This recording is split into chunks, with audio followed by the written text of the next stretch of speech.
আসসালামু আলাইকুম, শুভেচ্ছা সহ সকলকে স্বাগত জানাচ্ছি চ্যানেল আই সংবাদে। এখনকার আয়োজন নিয়ে আপনাদের সাথে আছি আমি ফাদলিহা বুশরা। শুরুতেই চলুন দেখে নিই ফ্রেশ আটা ময়দা সুজি সংবাদ শিরোনামগুলো। ভোট গণনায় দেরি হওয়ার কথা বলে ষড়যন্ত্র চলছে বললেন তারেক রহমান। নারী সমাজকে অপমানকারীরা নিজেদের স্বার্থে ধর্মকে ব্যবহার করে মন্তব্য। 12ই ফেব্রুয়ারি জনগণের ব্যালট বিপ্লব হবে বললেন জামায়াতের আমির। কোনো পরিবার নয়, 18 কোটি মানুষের বিজয় চায় জামায়াত। এবং ফরিদুর রেজা সাগরের বই বাংলা টেলিভিশনের 50 বছর নিয়ে পাঠ আলোচনা। তথ্য সমৃদ্ধ সুনিপুণ বর্ণনায় বাংলা টেলিভিশনের বিবর্তনের নানা অধ্যায়।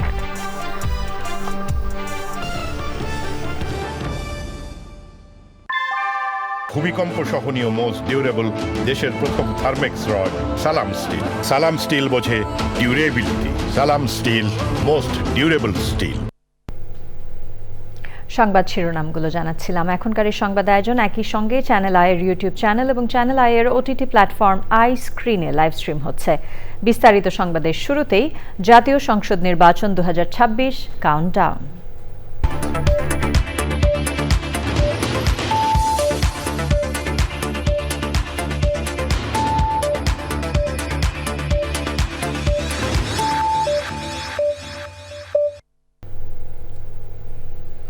বিএনপি চেয়ারম্যান তারেক রহমান বলেছেন, যারা আসন্ন নির্বাচনে ভোট গণনায় দেরি হওয়ার কথা বলছেন তারা ষড়যন্ত্রকারী। খুলনায় নির্বাচনী সমাবেশে তিনি বলেন, যারা নারীদের অসম্মান করে তারা নিজের স্বার্থে ধর্মের নামে ব্যবসা ও নানা ষড়যন্ত্র করছে। পরে যশোরের জনসভায় তারেক রহমান বলেন, নির্বাচনকে বিতর্কিত ও বাধাগ্রস্ত করতে একটি রাজনৈতিক দল উঠে পড়ে লেগেছে। এ বিষয়ে সতর্ক ও সজাগ থাকতে হবে। মামুনুর রশিদের ভিডিও চিত্রে রাহুল রায়ের রিপোর্ট। সিলেট, চট্টগ্রাম, ময়মনসিংহ আর নিজের বাড়ি বগুড়া সহ উত্তরাঞ্চলে বাসে করে নির্বাচনী প্রচারণা চালিয়েছেন বিএনপি চেয়ারম্যান তারেক রহমান। তবে শিল্পনগরী খুলনায় আসলেন হেলিকপ্টারে। প্রকৃতির আশীর্বাদ, শান্ত নিবিড় সুন্দরবনের দুয়ার ঘেঁষা শহর উত্তাল। খালিশপুরের প্রভাতী স্কুল মাঠে মিছিলে স্লোগানে নির্বাচনী উত্তাপ। খুলনা অঞ্চলের 9টি পাটকল সহ বন্ধ বেশ কিছু কলকারখানা। 10 জেলার 37টি আসনে পিছিয়ে পড়া আর প্রাকৃতিক দুর্যোগের সঙ্গে লড়াই করা মানুষদের আশা প্রত্যাশার কথা বলেছেন তারেক রহমান। বিএনপি আগামী 13 তারিখে সরকার গঠন করলে এই শিল্পনগরীকে আবার জীবিত শিল্পনগরীতে আমরা পরিণত করতে চাই, যাতে করে সেই সব শিল্পের মধ্যে শুধু পুরুষরাই নয়, সেই সব শিল্পের মধ্যে যাতে নারীদেরও কর্মসংস্থান হয়, সেভাবে আমরা এই অঞ্চলের শিল্পনগরীকে গড়ে তুলতে চাই। একটি রাজনৈতিক দল নারীদের অসম্মান করছে বলেও অভিযোগ করেন বিএনপি চেয়ারম্যান। নবী করিম সাল্লাল্লাহু আলাইহি সাল্লাম, উনার যে স্ত্রী ছিলেন বিবি খাদিজা, বিবি খাদিজাও ছিলেন একজন কর্মমুখী মহিলা। উনি ছিলেন একজন মহিলা ব্যবসায়ী। আজকে যেই দলটি, যাদের নেতা আজ বাংলাদেশের নারীদেরকে একটি খারাপ কিছুর সাথে তুলনা করেছে, তারা বলে তারা ইসলাম কায়েম করবে, কিন্তু নবী করিম সাল্লাল্লাহু আলাইহি ওয়াসাল্লামের স্ত্রী পর্যন্ত, উনিও পর্যন্ত একজন ব্যবসায়ী ছিলেন। তাহলে আজকে কোথায় গিয়ে দাঁড়ালো বাংলাদেশের নারী সমাজ? নির্বাচন নিয়ে সেই রাজনৈতিক দলই ষড়যন্ত্র করছে বলে অভিযোগ তারেক রহমানের। একটি মহল বলার চেষ্টা করছে এবার ভোট গণনাতে বলে অনেক সময় লাগবে। ষড়যন্ত্র কিন্তু আবার শুরু করেছে। যারা জনগণের সামনে সকাল বিকাল মিথ্যে কথা বলছে, তাদের এইসব কথাবার্তা, তাদের এইসব কাজকর্ম, এইসব ফাঁকি ঝুঁকে মানুষ ধরে ফেলেছে এবং সেজন্যই তারা বিভিন্ন ছল চাতুরির চেষ্টা করছে। খুলনা, সাতক্ষীরা আর বাগেরহাটের 14 জন ধানের শীষের প্রার্থীদের পরিচয় করিয়ে দিয়ে তাদের জন্য ভোট চান তারেক রহমান। সুন্দরবন যেমন ধীরস্থির, শক্তিশালী আর ধৈর্যশীল, এই জনপদের মানুষও তেমনও। তারেক রহমানও রাষ্ট্র উন্নয়নের কথা বলে দক্ষিণাঞ্চলের মানুষের ভাগ্য উন্নয়নের কথা বললেন আর মনে করিয়ে দিলেন দরজায় কড়া নাড়ছে জাতীয় নির্বাচন। সেই নির্বাচনে মানুষের রায়ে জয়ী হয়ে তিনি তাদের পাশে থাকতে চান। খুলনা সমাবেশ শেষে হেলিকপ্টারে করে তারেক রহমান চলে যান যশোরে। শহরের বিরামপুর আদর্শ সরকারি প্রাথমিক বিদ্যালয়ের মাঠে নির্বাচনী জনসভায় বক্তব্য রাখেন বিএনপি চেয়ারম্যান। আজ আমাদেরকে সতর্ক হতে হবে, আমাদেরকে সজাগ হতে হবে, চোখ কান খোলা রাখতে হবে যে ওইসব ষড়যন্ত্রীরা কোথায় কোথায় ষড়যন্ত্রের ওত পেতে বসে আছে। যেখানে ওত পেতে বসে থাকবে সেখানে আপনাকেও আপনার মতন করে জনগণকে সাথে নিয়ে ব্যবস্থা গড়ে তুলতে হবে, যাতে করে তাদের ষড়যন্ত্র কোনোভাবেই ফায়দা না পায়। সাধারণ মানুষকে তারেক রহমান আশ্বস্ত করেছেন, মানুষের ভোটে ক্ষমতায় গেলে নিজের দেয়া প্রতিশ্রুতি পূরণে শতভাগ চেষ্টা করবেন। রাহুল রায়, চ্যানেল আই।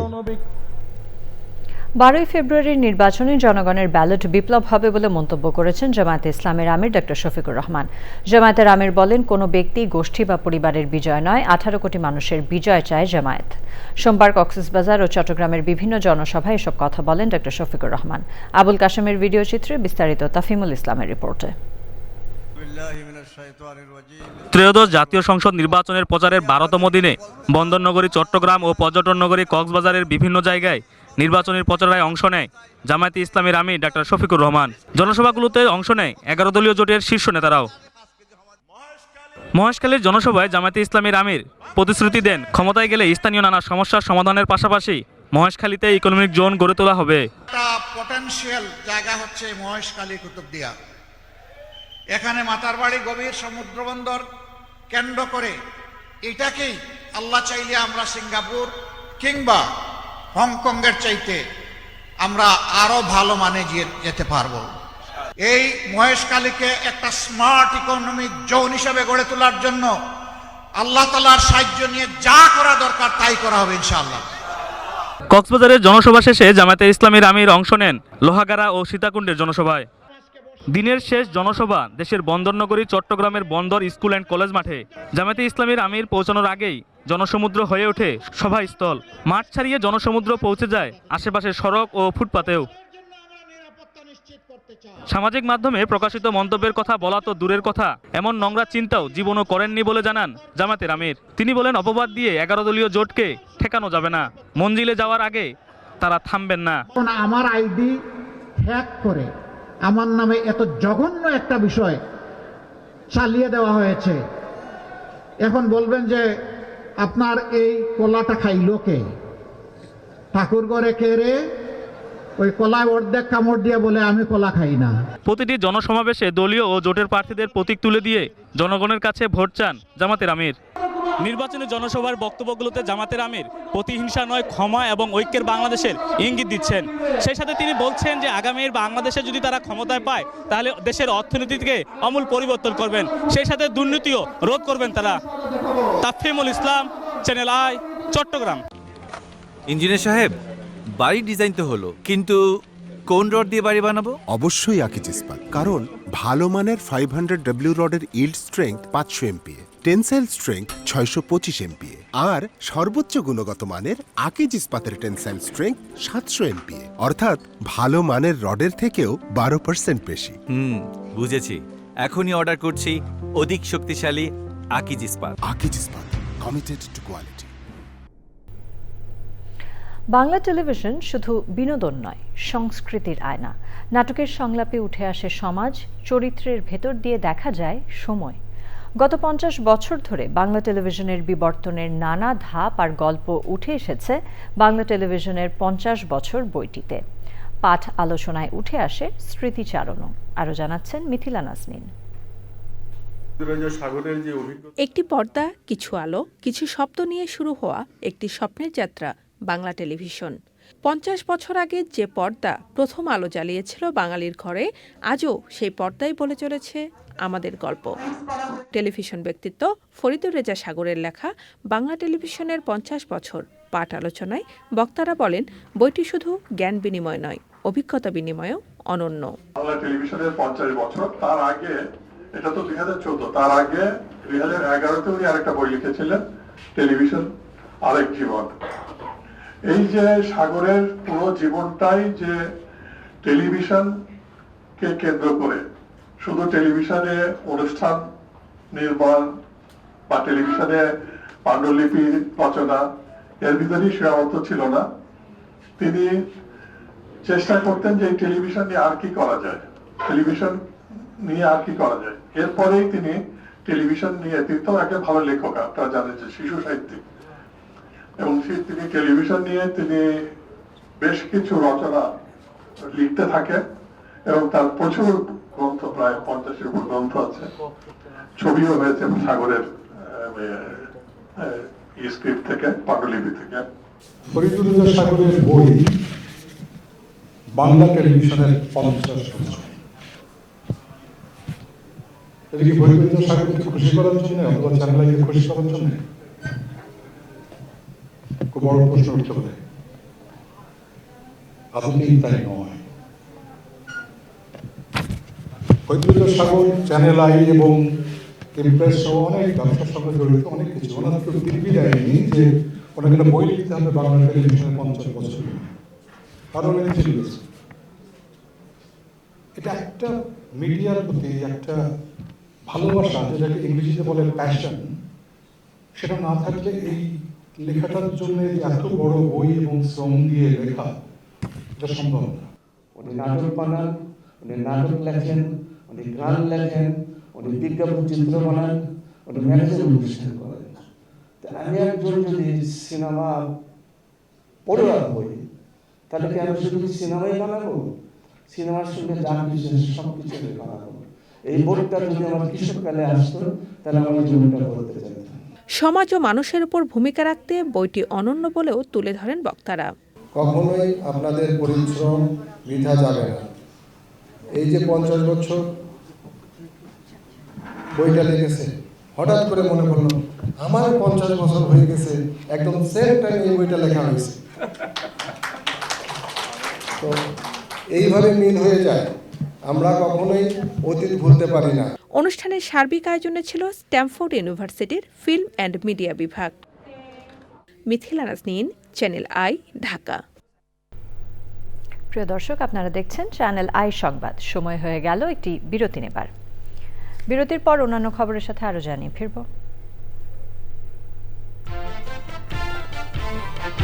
এপস্টিন ফাইলসে আইসিডিডিআরবির নাম তালিকায় থাকায় যুক্তরাজ্যের লেবার পার্টি থেকে সাবেক মন্ত্রী লর্ড ম্যান্ডেলসনের পদত্যাগ।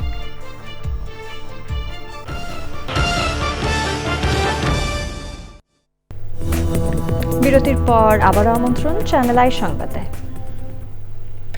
সহকারী নৌবাহিনী প্রধান রিয়ার অ্যাডমিরাল মোহাম্মদ মুসা বলেছেন, ত্রয়োদশ জাতীয় সংসদ নির্বাচন ও গণভোট অবাধ, সুষ্ঠু, শান্তিপূর্ণ ও উৎসবমুখর পরিবেশে সম্পন্ন করতে বাংলাদেশ নৌবাহিনী প্রস্তুত।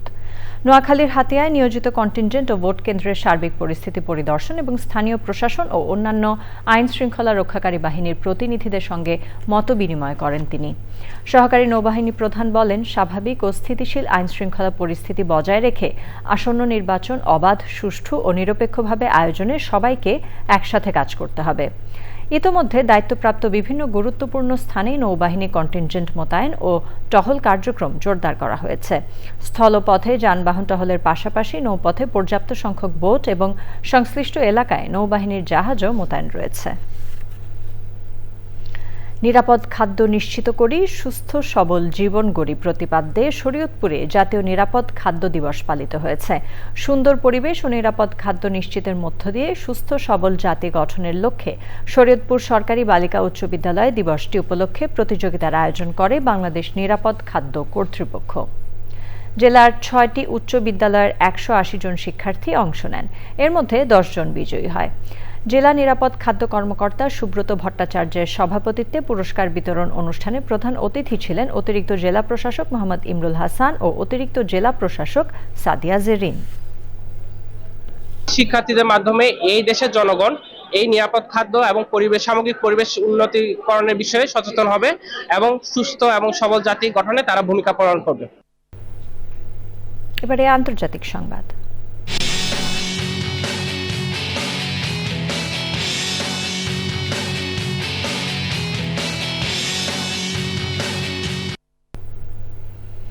এবার এপস্টিন ফাইলসে বিশ্ববিখ্যাত ব্যক্তিদের পাশাপাশি একটি ইমেইলে উঠে এসেছে বাংলাদেশের আন্তর্জাতিক খ্যাতিসম্পন্ন গবেষণা প্রতিষ্ঠান আইসিডিডিআরবির নাম। এপস্টিনের নথিতে নাম থাকায় যুক্তরাজ্যের লেবার পার্টি থেকে পদত্যাগ করেছেন সাবেক মন্ত্রী লর্ড ম্যান্ডেলসন। 30 লাখেরও বেশি পৃষ্ঠার নথি থেকে 1,80,000 ছবি ও 2,000 ভিডিও প্রকাশ করেছে মার্কিন বিচার বিভাগ। রয়েছে প্রভাবশালী ব্যক্তিদের সঙ্গে অপ্রাপ্তবয়স্ক মেয়েদের ছবিও। এবার জানাবো কৃষি সংবাদ। প্রিয় দর্শক, এবার নিয়ে নিচ্ছি একটি বিরতি। বিরতির পর খেলার খবরে জানিয়ে ফিরব। বিরতির পর সাথে থাকার জন্য ধন্যবাদ সবাইকে। ফিরে এলাম খেলার খবর নিয়ে। এরই সাথে আয়োজনের শেষ পর্যায়ে আমরা, তবে যাবার আগে ফ্রেশ আটা, ময়দা, সুজি সংবাদ শিরোনামগুলো জানিয়ে দিচ্ছি আরও একবার। ভোট গণনায় দেরি হওয়ার কথা বলে ষড়যন্ত্র চলছে বললেন তারেক রহমান। নারী সমাজকে অপমানকারীরা নিজেদের স্বার্থে ধর্মকে ব্যবহার করে মন্তব্য। 12 ফেব্রুয়ারি জনগণের ব্যালট বিপ্লব হবে বললেন জামায়াতের আমির। কোনো পরিবার নয়, 18 কোটি মানুষের বিজয় চায় জামায়াত। এবং ফরিদুর রেজা সাগরের বই বাংলা টেলিভিশনের 50 বছর নিয়ে পাঠ আলোচনা। তথ্য সমৃদ্ধ সুনিপুণ বর্ণনায় বাংলা টেলিভিশনের বিবর্তনের নানা অধ্যায়।